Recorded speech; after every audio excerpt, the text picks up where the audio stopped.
must be our goal and our guide. And all that we strive for as a human family, dignity and hope, progress and prosperity, depends on peace. But peace depends on us.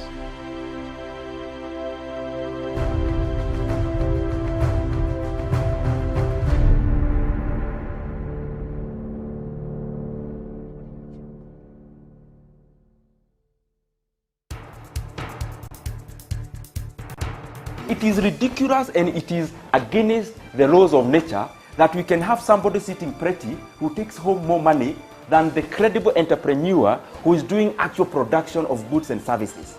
We always say it as it is. It is only in this country that when a thief is arrested, you hear elders from their tribe saying, "He is our son and he is our thief." If you are deviant Yes. and I call you leader, probably you are already a leader, but you are leading in the wrong direction. We want to see the role of the youth Yeah. in the security, Yes. governance, Yes. and development. The youth that I meet and work with here, you know, we call them the millennials and X's and Y's, this and that. They don't necessarily want to live like their fathers and grandfathers, Yes. do business like their fathers and grandfathers. They're more independent, they're better educated, and they're the ones that are making everything move in this region. We look at the issues, we talk about issues that impact people's lives in Africa. The African peoples themselves continue to cheer bad leaders, and because they cheer them on, they continue to be misled. Let me ask you, doctor, would you rather be somebody who does not enjoy so much freedom but you are rich? Yes. Or you'd rather be poor who you are actually imprisoned by the poverty itself? My goal is not to come here and say, I want the majority ownership, I want to own this, I want to own that, I want to do this. My goal is we all make money and we're all happy, and I help build a big business here. Punchline is for Africa, with Africa, from Africa.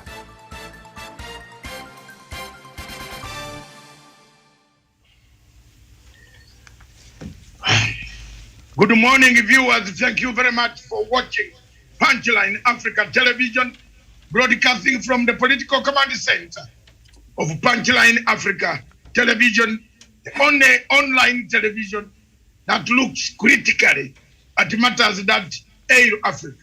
What causes chaos? What brings anarchy? Where are we going? Under the pandemic, we still think of elections. Under the pandemic, we still think of boundaries. Under the pandemic, we still think of creating wars. Under the pandemic, Africa thinks of filling the dam on Blue Nile. The pandemic is sweeping across Africa. In the world, it looks like Africa is the only continent that is less vaccinated. Africa needs over 400 million doses as we stand today for the population that is vaccinable to be vaccinated. They need over 400 million doses. Where will these doses come from? That's why Punchline Africa TV has chosen today to look at the world politics of vaccination, of COVID-19 vaccination. Were we prepared for this? What lessons does it teach us today in Africa? Do we have scientists, Miriam, on the continent of Africa who can stand and make good of our scientific knowledge acquired from the same instruments of colonial imperial systems? Can we sit down and create our own medicine? Do we have people who can make toothpicks? We have engineers and departments, structures, what the Kenyan courts call basic structure, but they lack human beings inside. If you look at many engineers, we have very many. We have a department of engineering. right from Nairobi University, Makerere University, Abidjan University, one of the best universities in Nigeria, has several. Ibadan University, very powerful people of medicine, scientists, who have gone away and they are making medicines in the metros of Europe and America. But we don't have medicine on the continent of Africa.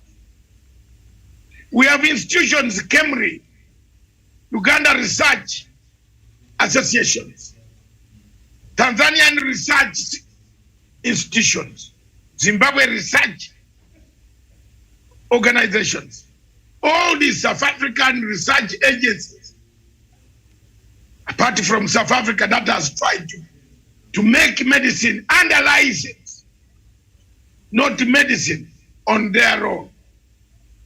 Is there a country in Africa that has tried to fight the pandemic using their own medicine? When Madagascar started, Madagascar was shut down to the extent that there was a military coup. Today, Miriam, I see the dangers of politics making life difficult for Africa. Welcome to this show, and this show remains a singular show, a straightforward show that will discuss matters of world politics on COVID-19, the politics of vaccination. I want to take this opportunity to introduce the panel. Javani Karanja from Nanyuki, thank you very much. Joseph Nachama, Dr. Joseph Nachama from Nairobi, thank you very much.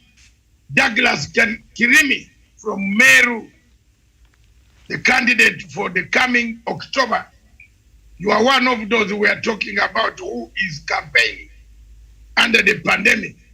Thank you very much. These are some of the things that are, Miriam, making us talk as Africans. Thank you very much. Across to you, back to you in the studios in Nairobi. Thank you very much. Okay, Dr. David Matanga, thank you so much for that introduction, and a very good morning to you, and good morning to our panel, and as well as our viewers across where they're watching us from today. Now, the global toll of the COVID-19 pandemic is enormous. More than 500,000 lives have been lost, hundreds of millions out of work, and trillions out of money of wealth destroyed. Vaccines have become another weapon to wield in the geopolitical struggle. Who should receive the initial dose of any vaccine? Who determines who is allowed into the queue and in what order? What special advantages accrue to the country where vaccine is developed? To what extent will wealthier countries crowd out poorer ones? Will countries let politics intrude sharing the vaccine with friends and allies while forcing vulnerable populations in adversary countries to the back of the line? This has been some of the questions that we've witnessed play out in the global politics when it comes to COVID-19 vaccine. And Doctor, back to you.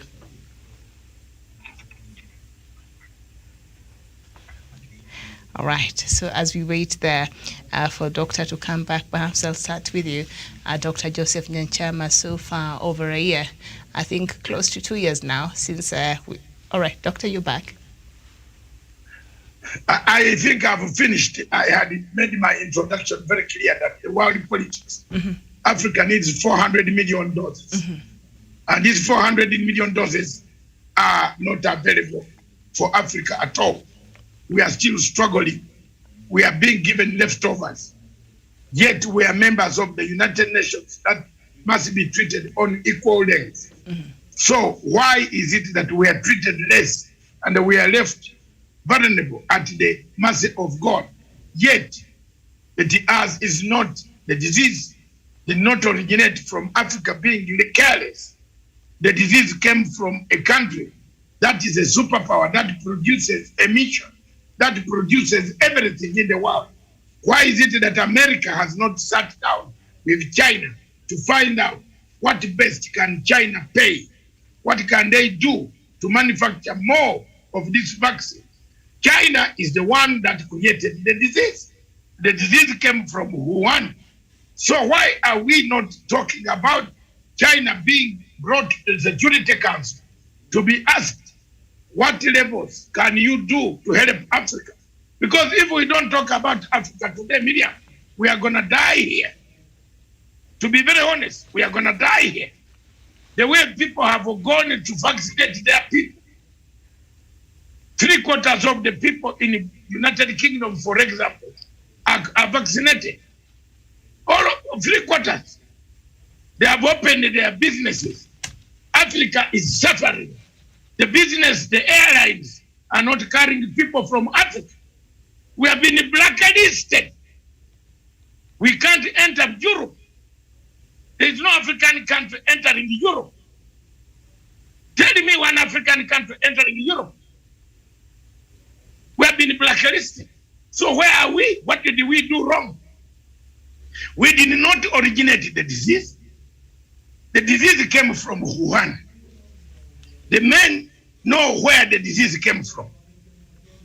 Okay, if it was God who decided that we have the disease, we also needed now to kneel down and pray to God, Jesus Christ, and God help us and return this disease where it came from. Why don't we return the disease to the sender?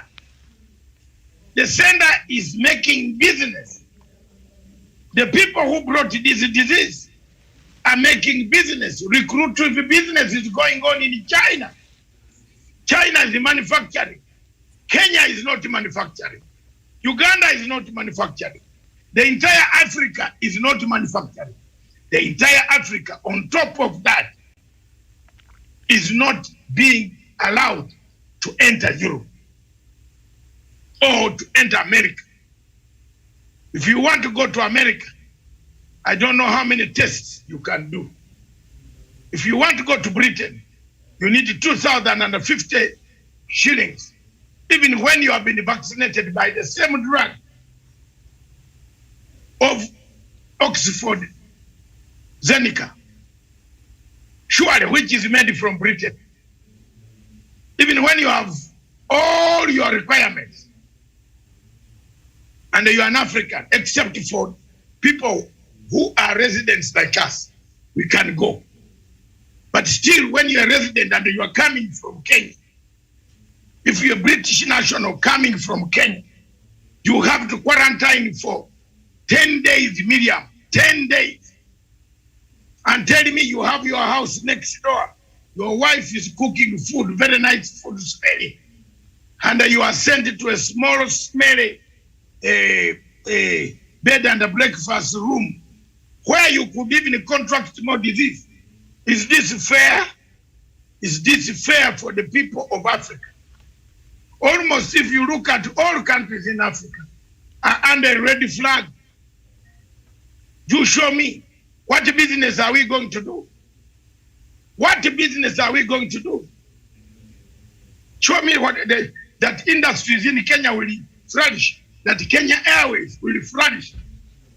Most of the passengers now at Jomo Kenyatta International Airport are going to Emirates and Qatar Airlines. Kenya Airways cannot carry any passenger direct into London. Yet if you look at the rates of death in these countries that have accepted their own amber, is higher than Kenya. If there is any stupid person saying I'm not bargaining for Africa, let God strike first. Thank you. Right. Honestly, if you are not seeing my argument, whoever is listening to me, let God help us.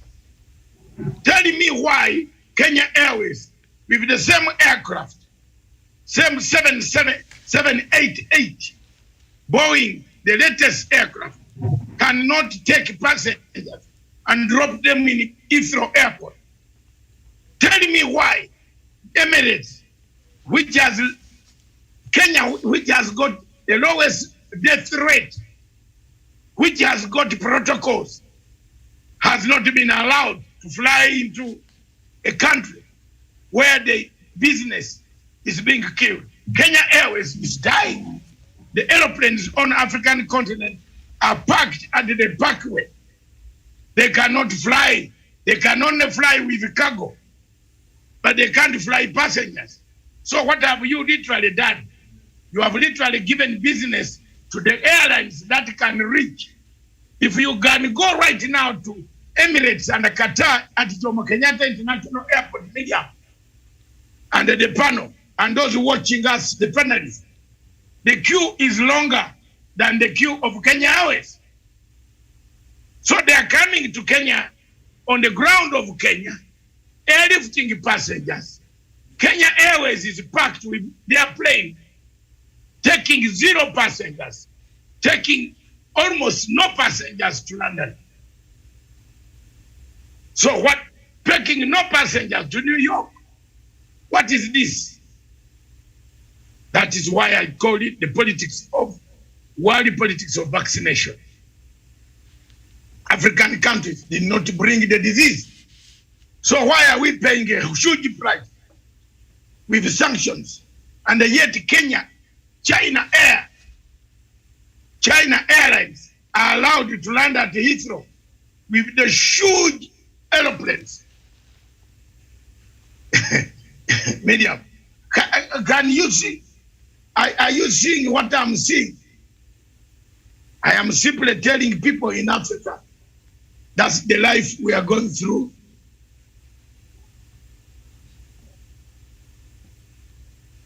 That's the life we are going through. That's the politics of vaccination. Africa needs. We need to start shouting now. We know where the disease came from. In a factory in Wuhan. Why is the world quiet? And it has never asked China, which is a member of the United Nations Security Council, to come to accountability to tell the world why the disease and how China has controlled. Miriam, if you look at the China figures, from the last time you and I started reading those figures, the figures of China seem to remain stagnant. They seem to have killed more people. Did they kill all these people who were in Wuhan? I'm just being inquisitive. The World Health Organization is telling us to African countries to tighten their belts. But how do you tighten the belts when you don't have the medicine? So thank you very much. That's all I wanted to say. All right, Doc. Thank you so much. Very well said there. Dr. Joseph Nyanchama, just building on what Dr. Matsanga has already said, we've seen the distribution of the COVID vaccine being used as a weapon to settle to some extent, some geopolitical scores, and at the same time, it's being used as a weapon for manipulation, especially targeting African countries. Thank you, Miriam. First of all, what I wanted to say is there is a provision in law which I think people need to ask China, which says that if you tame something in your territory and you allow it to escape,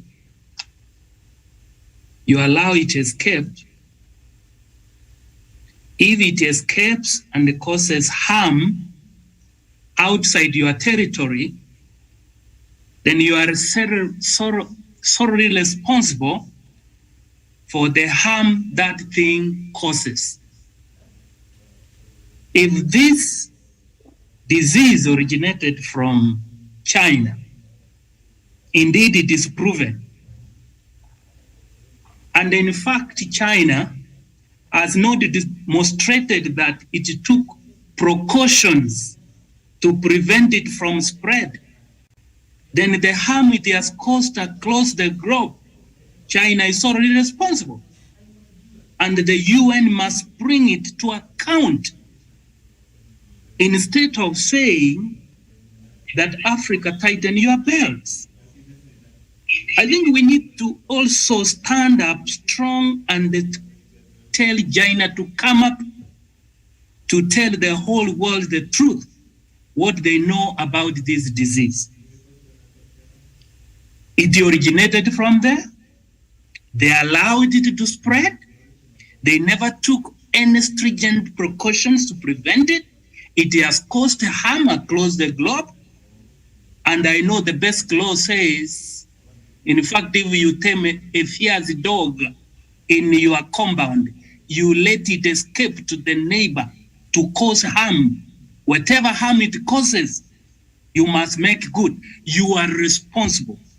So Africa, first of all, we want to bring China to account and compensate the harm it has caused to Africa, first of all.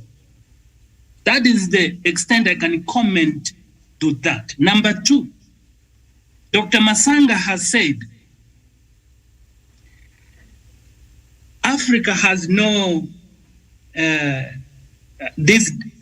doses. We need 400 million doses. He went further to say, what is happening in Africa? Where are the scholars, the medical scholars? It is because of the culture we have that we are small. In fact, when great man, Manuel Monroe said, may the Lord rest his soul in eternal peace. He said, you can never live beyond your belief system. Africa, we believe that everything must come from the West. And now we are at the mercy of the West.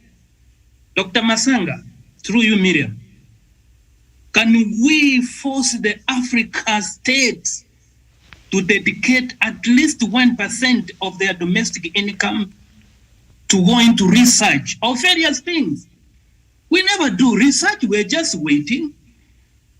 A professor is as vulnerable as a newborn baby in the village. So, of what nature then, of what use, do we claim we are equally educated when we cannot come up with our own vaccine? Sometimes, Dr. Masanga, it is also us to blame. We are only focusing only on elections, as if elections and being presidents can save the lives of our people. We need to change, Miriam. We need to change. For me, Africa needs to rethink. What is the way forward? We need to agitate that each African state commit a percentage of its domestic income to go into research. Not tomorrow, as early as yesterday. Miriam, I submit. All right. Thank you so much. Jeevan Karanja. Thank you very much, Miriam, and good morning to our viewers and panelists, Dr. David Masanga and Dr. Nyachama and my friend Douglas Kiremi. It's always a pleasure being here on Punchline Africa television.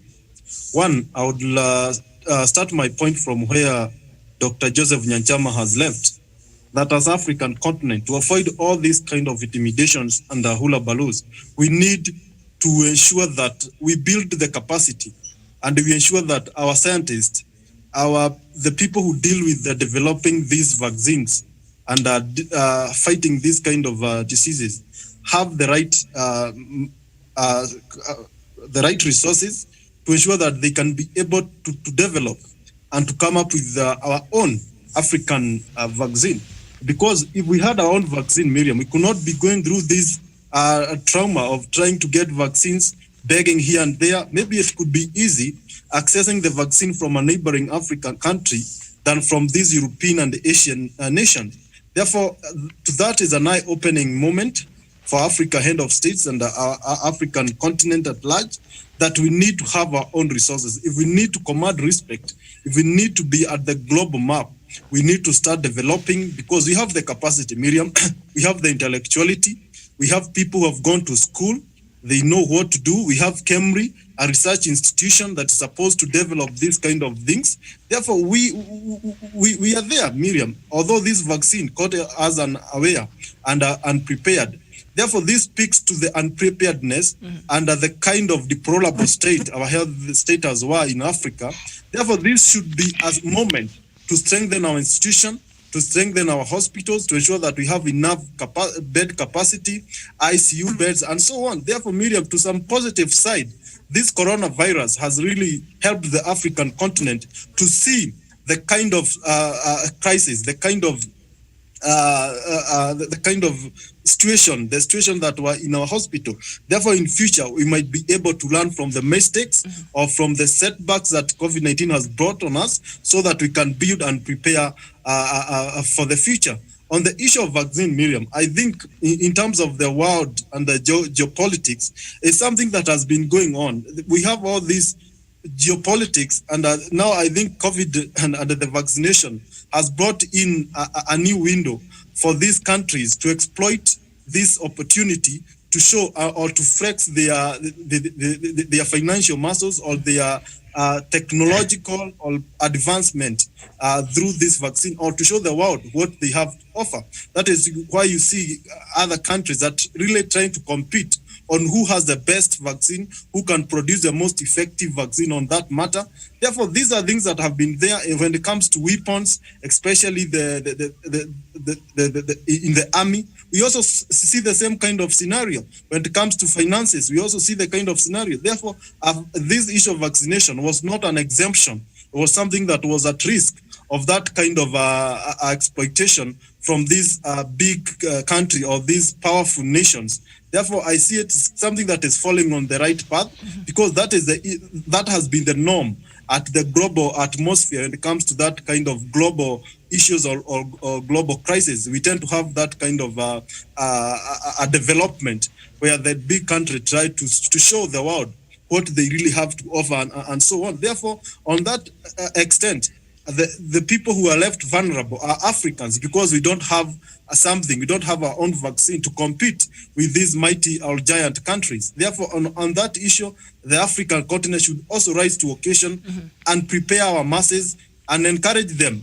For the small doses that we have, we encourage them to go and get vaccination. I think the government in Africans should be creating a lot of awareness and a lot of positiveness on why people need to go and take this vaccine. I don't see like the government are doing enough to ensure that we mobilize and we create awareness. We advocate that we need to protect ourselves. Because when you take a good example in our country here in Kenya, we are heading at a very crucial moment in our democracy or in our election calendar. We'll be having our elections in a few months' time. Therefore, there will be campaigns. People will start gathering. People will go around selling their agendas. Therefore, we need to ensure that all of us are protected to avoid some escalating cases, to avoid some out-of-control cases that might put this country at jeopardy, that might put this country at a risk after these elections. Because, Miriam, the rate of spread, Miriam, it will be more when we start these campaigns. Therefore, it's time that we get vaccinated as we work on many ways. I saw even our institutions are trying to come up with our own Kenyan-made vaccine. I think they should also put more efforts and resources to ensure we can get our vaccine, and the small vaccine that you're getting from outside, we utilize them maximally. Thank you. Thank you so much. And it is encouraging to see that in the past few weeks, Kenyans are actually responding very well, and they're turning up in huge numbers in these vaccine centers. So that is encouraging. So perhaps there's something that the government is doing right when it comes to, taking out the information out there. Something that you've mentioned, and also, Dr. Nyanchama has mentioned, has to do with research. And I think for the past and the lessons that perhaps Africa, have learned, especially here in Kenya, and of course, indeed in Africa, and the COVID-19 really left us very exposed and vulnerable, and our state of our health systems in Kenya and across Africa was found to be really, really lacking. And for President Uhuru Kenyatta, I think he took that as a good challenge, and we've seen, if you count from from last year when COVID-19 hit up to now, the number of health facilities that the government has been able to build in Nairobi through the NMS and indeed across the country, you can see perhaps, COVID-19 was a blessing in disguise as it, pointed the country towards, responding to this crisis in our health systems. Of course, we know President Uhuru Kenyatta has the universal healthcare as one of his key things he wants to leave as a legacy in this country. And yesterday, he went and launched a new hospital, the construction of this hospital and the construction of the level 6 Kenya National Research. So it's going to be a research institution to add on what we already have. And I think we do need to talk about, KEMRI and other institutions that are mandated to do so. So President Uhuru Kenyatta yesterday launched the construction of the level 6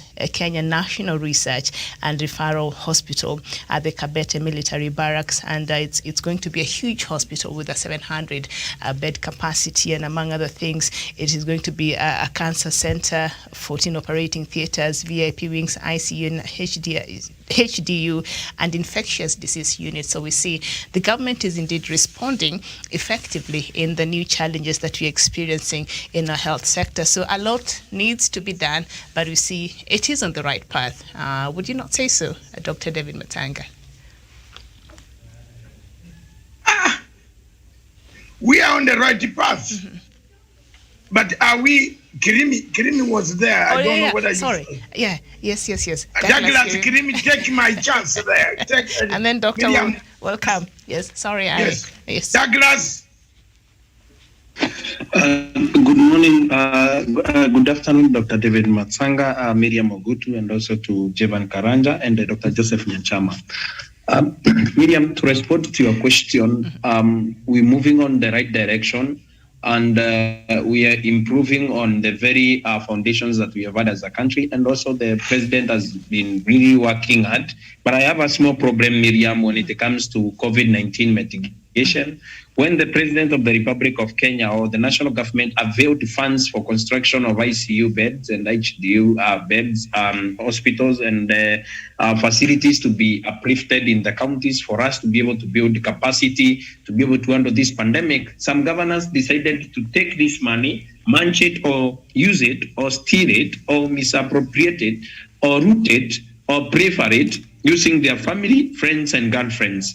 These counties and these governors should be held to account, and the COVID-19 millionaires should not be let go. The government of the Republic of Kenya, through its investigative agencies, and the criminal justice should move to speed and bring up these people to the fore, so that they can be able, action can be able to be taken, so that these people can be able to return these funds. Remember, these are the same governors when they get sick, especially the governor of Meru, Keraito Murungi, would ask and beseech the residents to pray for him. How do we pray for you, Mr. Governor, when you have preferred public resources and you are on record to have misappropriated COVID-19 funds? I'm using my governor because he was on the list of shame of the governors that have been able to misuse, prefer, root COVID-19 funds.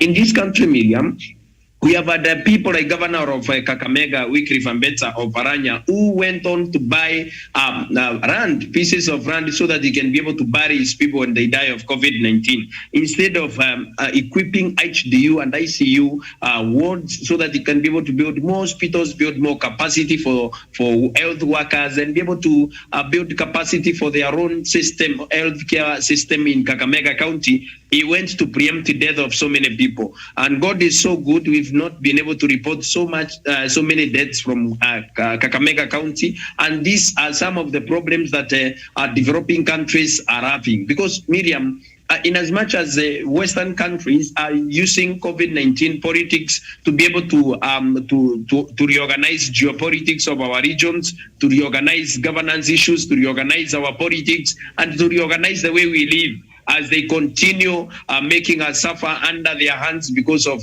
we cannot be able to develop COVID-19 vaccines on our own. The President of the Republic of Kenya, His Excellency President Uhuru Kenyatta, is on the record asking these countries to give them rights to be able to manufacture these vaccines in their own country. For example, our country, the President noted, has the capacity to produce these vaccines. What we need is rights to the patents over these vaccines so that we can be able to buy those rights and be able to manufacture our own vaccines so that we can be able to vaccinate our own people. But in terms of healthcare, in terms of the general response from the government of President Uhuru Kenyatta, he has been able to do everything that he can to protect the people of Kenya, build up new hospitals, the 24 hospitals that have been built by the Nairobi Metropolitan Services. It is something that is worth of praise and something that we should be able to thank the president. Is something that he has done when some other countries were doing were going traditional way and asking for herbal medicine, herbalists to come up with the concoctions, and also some people were smoking themselves in some East African country, smoking themselves through some smoke and making sure they take some concoction. The President of the Republic of Kenya, who believes in science, has been deploying resources to mitigate the COVID-19 issue, and our health system, though it has been stretched to the limit by the COVID-19 pandemic. We, the people of Kenya, appreciate our government for the response and what the government has been able to do to be able to secure, to be able to make sure that we are pandemic secure, such that in future, if this COVID-19, which has a new variant each and every day, if it continues into the next 1 year, 2, 3 years, we also now have a new hospital that will be complete in 3 years' time at the Kabete military barracks, Miriam. These are interventions or mitigation programs that the president has been able to put in place that are going to speak to posterity and also protect our own country against such issues that crop up like the pandemic that we didn't know where it came from until we realized that it came from Wuhan, China, as Dr. David Mathanga said, from a factory in Wuhan, China. That is my contribution, and thank you for having me on the show, Miriam. Thank you so much. And we have to underscore that a hospital that is being built, is also going to be a research center other than being a referral hospital. So it's a good thing. Doctor, back to you. Miriam, thank you very much, my sister and brothers contributing. President Uhuru Muigai Kenyatta, I want to take this opportunity to thank you. And I think let me start when Fred can take this portion. President Uhuru Muigai Kenyatta, a Pan-African president, President of the Republic of Kenya, Your Excellency, you have taken the upper echelon on the matters of health and on matters of infrastructure.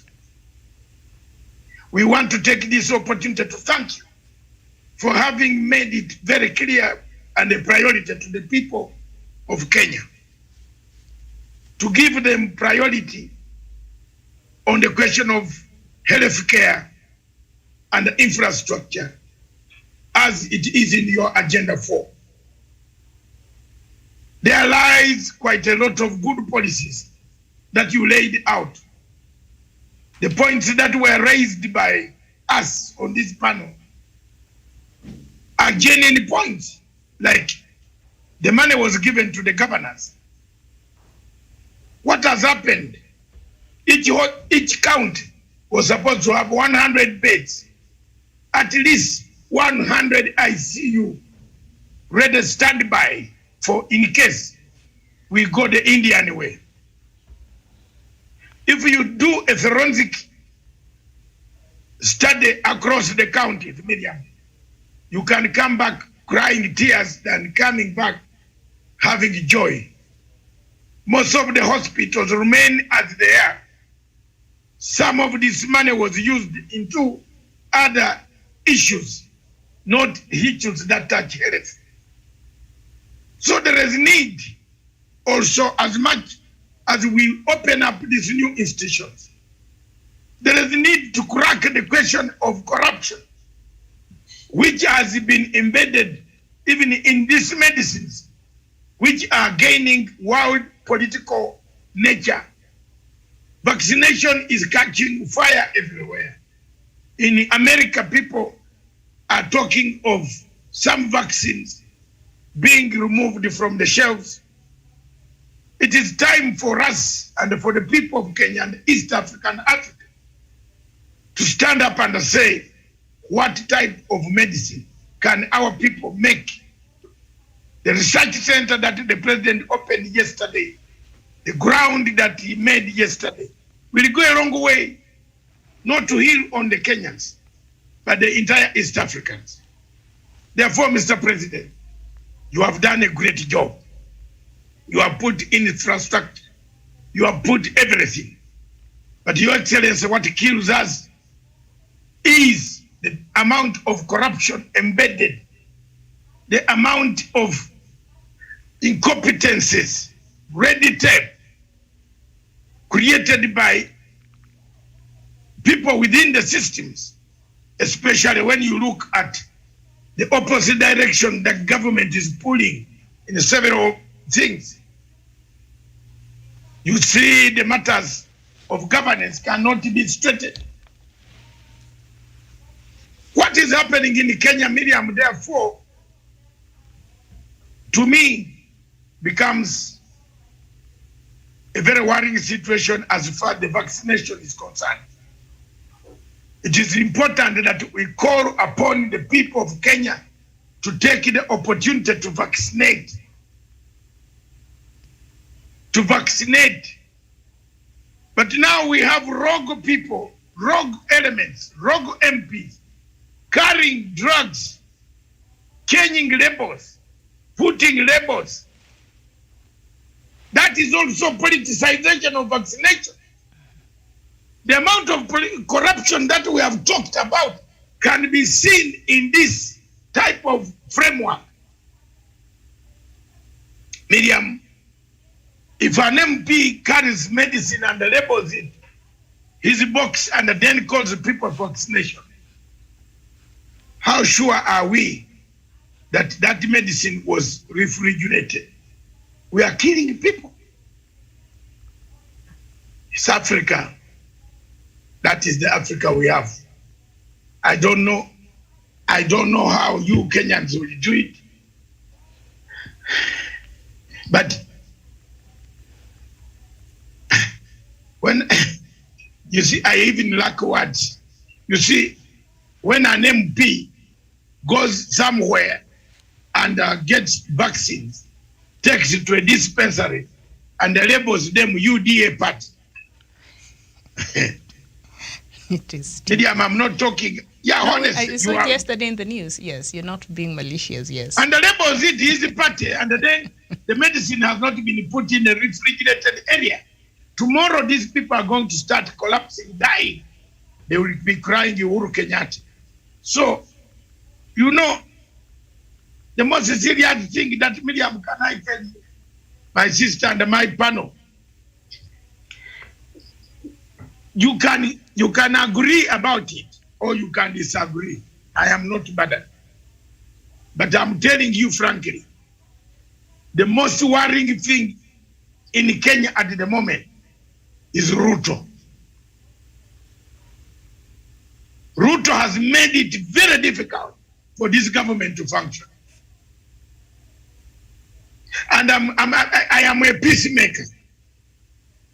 But I want to tell you, Miriam, I wouldn't like to negotiate any truce between Ruto and Uhuru Kenyatta. Let them negotiate themselves. And I pity the negotiators. I pity the negotiators. I'm a peacemaker, but I'm sorry. Ruto has been told by even leaders across to respect the president. President Museveni told Ruto to respect President Uhuru Kenyatta because he's a president. The man does not respect the president. So I wish those who want negotiation, mediation, good luck. Good luck. That is all I can say. You know, why this point is coming in media is it again touches the functions of the medicine itself. When Mutahi Gakwe and the president were launching the vaccination program, Ruto launched a parallel program. You remember? He told the people about this vaccine. That program was rubbish. That made the vaccination was used. And he has a following which does not reason mostly today. It's a younger generation from villages in those areas of his. They don't reason. People started fearing coming out even before the vaccination came. People started going, breaking rules. They said they want to do their work. They want their offices open. They want their clubs open because the deputy president was not on board. So the politics of vaccination under the COVID-19 is real. And you can see it in Kenya. For him, he's vaccinated. But most of the people he calls out to come on the rally are not. And they're inhaling his air from everywhere. Tomorrow, people will start going down. They will blame Uhuru Kenyatta because the blame is shifted to President Uhuru Muigai Kenyatta. Miriam, if you tell me, I don't know, I've not seen the president of late. I've not. But I don't know what state of affairs this can be. As a friend, I am worried that Gorbachev, the syndrome of Gorbachev and Boris Yeltsin seem to be pushing around this nation. That the politics of COVID, the sickness, is also being overtaken. The vaccination programs are being politicized. If we are not careful, we might end up in a very dangerous situation.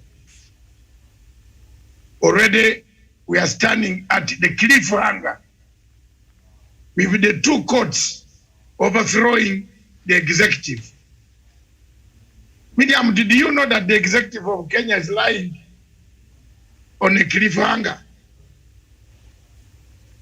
The courts have captured their power. You have to, before you do anything, look, can I tell you something? Give me 1 minute, because this will come up tomorrow, the other day, and I would like you people to follow it. Ruto was saying, he told his office to complain about the security. He turned around yesterday, said no.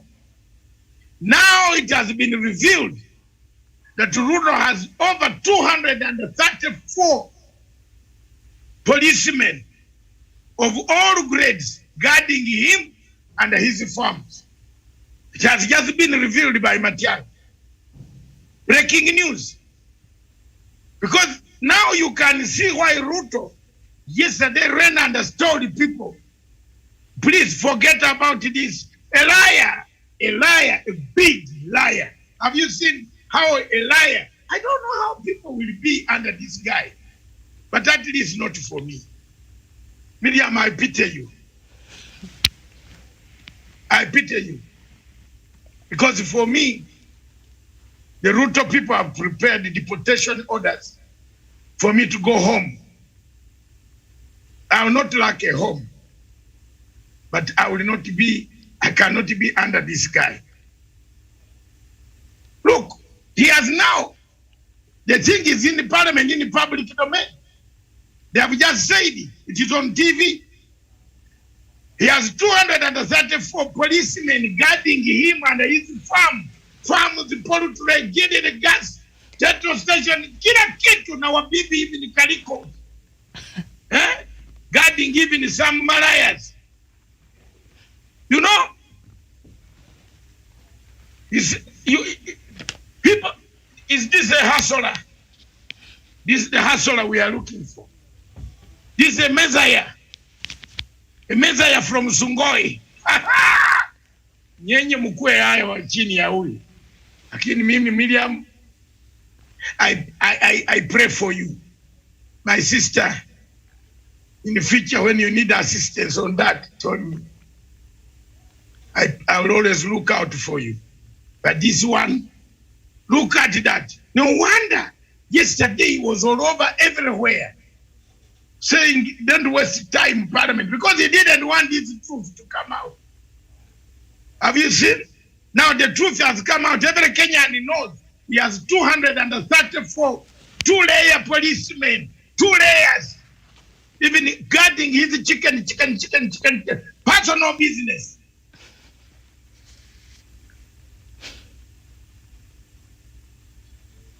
Guarding some homes of his calicos, personal business. It has been revealed now. If you want more details, go to my website. It is there. The list is there. Have you seen the list? Yes, it's there now. The whole list of properties where our policemen, instead of looking for crime, people in Capedo have been guarding poultry farms of where he sells money, then he comes to injure the same government.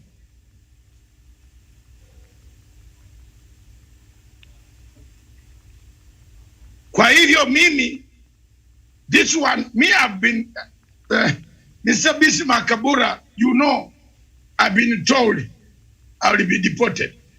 So, I'll wait when Ruto takes power and Uhuru finishes his term.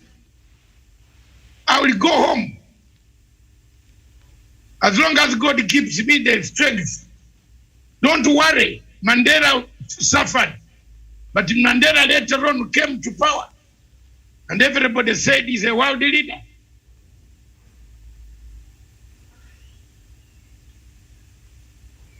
Medium, does it surprise you that all leaders in the Great Lakes region came from Kenya?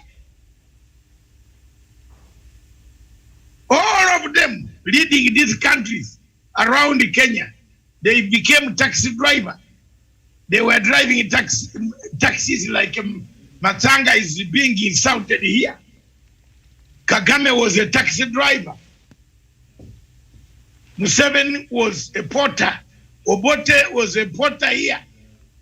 Riaka Machar, Salva-Kiir. You tell me, Farimajo was a porter. So Kenya produces leadership. Don't worry. That's why God is there helping some of us to be able to speak. Some people are not speaking today, they are God. God has kept us to hear, to say yes, angalia uzungumze maneno hii. Maybe people, look at the things, the politics of COVID-19. You are telling people you are going for elections. You have not prepared your elections. No commissioners, no program, no way forward. You want to go and fight on top of COVID-19. Politicization of vaccination. Preach vaccination first, then go and do your politics. That's my submission. Otherwise, I thank President Uhuru Kenyatta. I think, Miriam, you are very lucky people. You have a very tolerant president. The behavior of Mr. Ruto is childish. You know what I can call it? Childish, adolescent, childish. You know, the children who are coming up to school, who go and have chest bump. You know, yesterday I had my best girlfriend. Yeah, childish kabisa. Hata kama naanza platform, unaona it is childish. It's not a relationship that can build a country. This country will tear up to pieces. They refused the redemption strategy. Now you are coming to it. Some brood vipers. Go and look for that term. Karanja, you have looked for that term. Brood vipers. Abafarisayo, brood vipers. They are here. They say they don't want redemption. Now they are in redemption. They are calling for redemption. Handshake after collecting money enough. Then they come. By the way, Miriam, have you seen the wash network? I seem to be surprising you on many things. If you look at the network, my dear, oh my God, they haven't mentioned me. Oh my God, thank you very much for me from this side. The research center is very good. Uhuru has done very well in the infrastructure, setting the pace for any new president who takes over. But, Mr. President, crack corruption within the institutions, especially vaccination institutions are beginning to collapse when people use a vaccination as a political tool. It's very bad. Thank you. All right, thank you so much. And I was just going through that list of the personnel, and I see they've outlined the vice presidents that have served this country and the number of police or security that has been assigned to them. The highest I see here is 34, and that was when Honorable Daniel Toroitich Arap Moi was the vice president, and then I think Honorable Raila Odinga, I think at some point, but personally the highest number of security that have served in a lesser capacity from the president as the vice president as William Samoei Ruto with 257 security detail there. So anyway, this is a conversation we should have tomorrow after that submission by Interior CS Matiang'i today in Parliament. Doctor, I think that's where we end our show this afternoon. Yeah, Miriam, before you go, allow these guys to say one comment, one before you leave. Douglas Kirimi, this petrol station guarded by the president. The deputy president is Petros gas station, a gas factory. Does it benefit you in Meru? Dr. David Matsanga, I agree with Dr. Friendly Matiang'i, the Minister for Interior, that William Ruto, the Deputy President of the Republic of Kenya, continues whining and wiping emotions from his supporters for political sympathy. And that time is long past gone. How does William Ruto associate our intelligence as a corrective intelligence as a people, as a country, with his own petrol station? Does he sleep in a petrol station? How does he associate his own farm, ADC farm in Laikipia, with security? He wants it protected, and it has been granted security. What I'm asking the government is, when the DPA is not anywhere those security installations, where security has been installed on the installations that have been associated with William Ruto, please withdraw security. We need security. In my place, I said even yesterday, I told Miriam, we have no police officers. We have not enough police officers. Crime is high. We need to be able to deploy such police officers in Kapendo, in Baragoi, in Samburu County. We need police officers spread to areas of need in Kapendo Triangle and other places in this country. We cannot have one person with a petrol station. Why should a petrol station be guarded by police officers paid by taxes that I pay, Douglas Bundikiremi, for a man that even abdicated duty?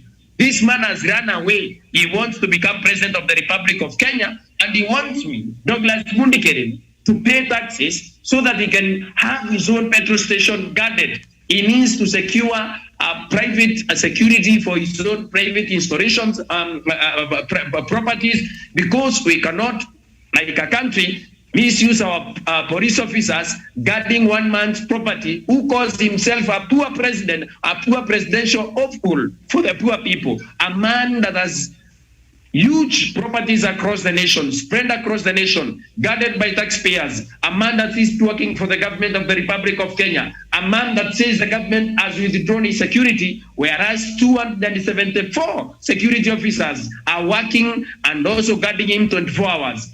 Dr. David Masanga, This man is an hybrid political conman who has been conning Kenyans even emotionally for sympathy. These security officers should be withdrawn and be sent back to their former workstations so that they can be able to continue their work of nation building and assuring Kenyans and our national security secure, so that as a country, we can be able to move on. Dr. William Ruto, sympathy with our security is something that we cannot be able to go. That is a red zone. You need to be able to secure private security for your own installations and properties across the nation. We do not owe you your cows, which allegedly are taken by people who steal cattle rustlers, steal cattle and take them to Taita Taveta. We do not owe you security for your farm in Taita Taveta. We owe you security as an individual, as a deputy president, not for your own installations which are even in question, especially the Western land. It is an insult to our intelligence as a people, our collective intelligence as a country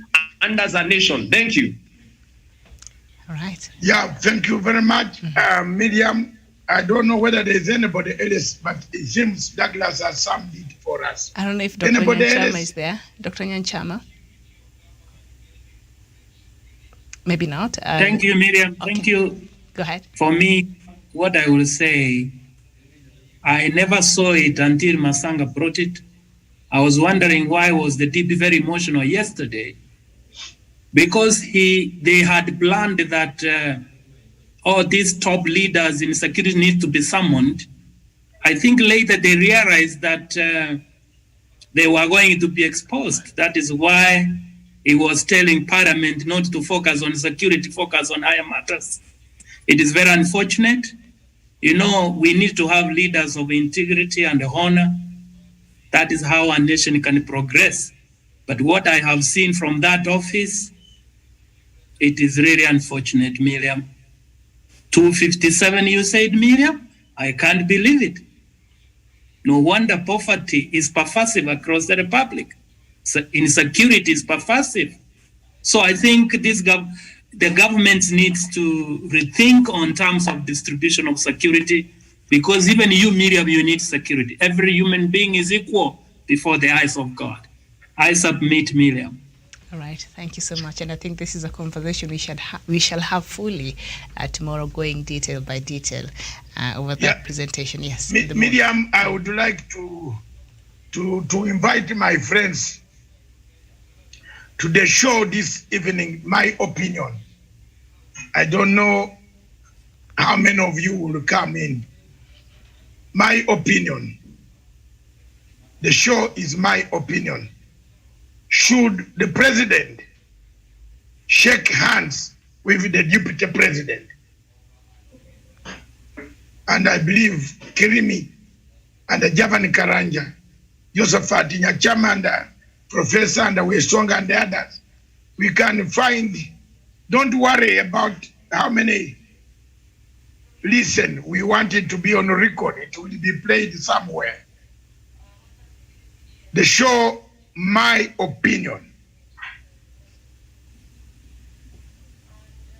this evening from 7 p.m. should the president shake hands with, should we have a handshake between Uhuru Kenyatta and William Ruto? It's a very puzzling question. You know, it is marking, Miriam is marking the end of so many things. There are so many people who might not be very, very comfortable. So, there you are. Thank you very much. If you can attend, fine. But there will be a show on my opinion. Matanga, not Matanga, our opinion. Now it will become, but the topic is my opinion. All right. Or put it in the People's Court, Miriam. Yes. The People's Court is better. All right. The People's Court tonight. Sam, you are hearing.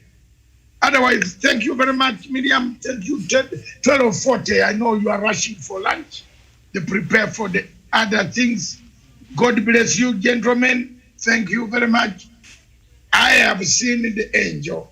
I have seen the light. I have seen the darkness coming out, light is opening, salvation is about to arrive. Thank you. All right. Bye-bye.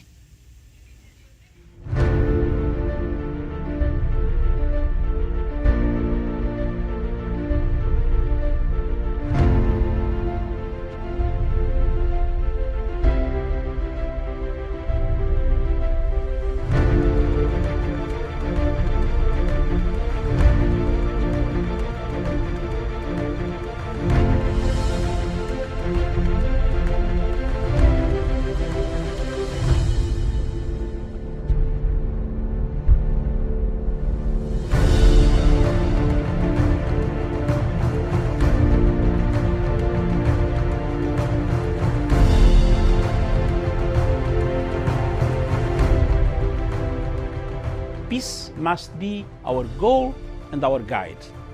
And all that we strive for as a human family, dignity and hope, progress and prosperity, depends on peace. But peace depends on us.